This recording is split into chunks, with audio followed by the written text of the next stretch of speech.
K5200 cu carcasa stricată. Nu pornește. Îl pornim și el nu pornește. Nici cu apă, nici fără apă, nici ca cum. Nu dorește să funcționeze. Îl deconectăm din priză și încercăm să-l desfacem, să vedem ce are în interior.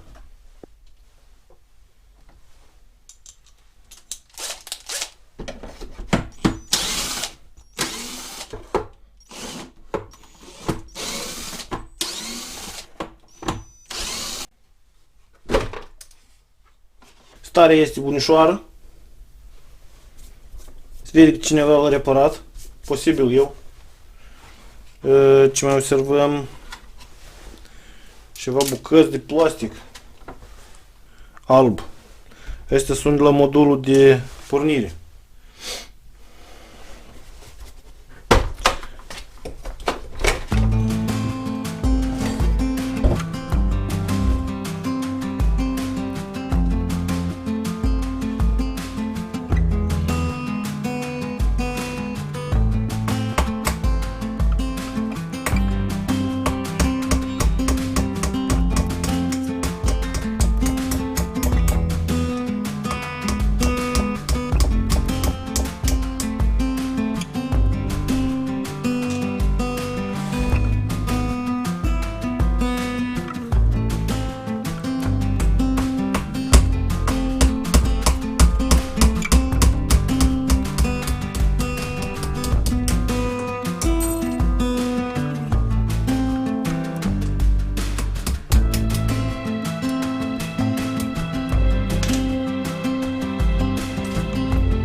Da, este gripat sub apă manometrică.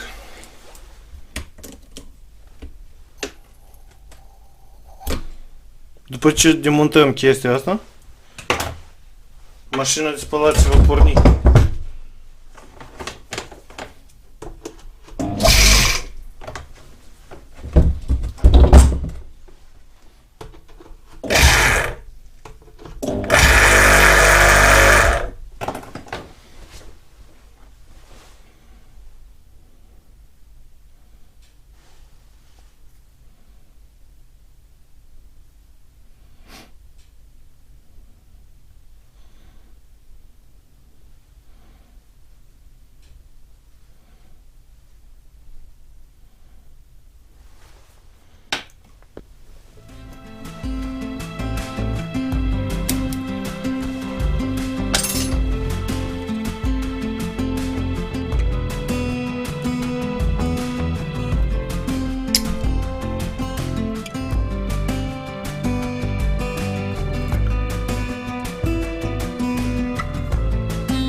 Nu este bine, nu este bine. În cazul dat avem un defect clasic unde supapa manometrică se gripează în pompa de presiune înaltă din cauza deformațiilor din interior. Această pompă nu va funcționa. Putem să o ungem cu un soare siliconic sau ceva de felul acesta, o punem, ea va funcționa acolo 2-3 spălări și iarăși vor apărea probleme. Unica cale de a hotărî problema dată este înlocuirea capului pompei. Această parte a pompei superioară se înlocuiește. Puneți nou și merge. Ea vine în set cu această supapă, cu supapă manometrică, cu injectorul, cu garnituri. Are tot setul. Cam asta e tot problema. Te ajunge acolo și se gripează. Ea trebuie să circule liber în interiorul acestui cilindru.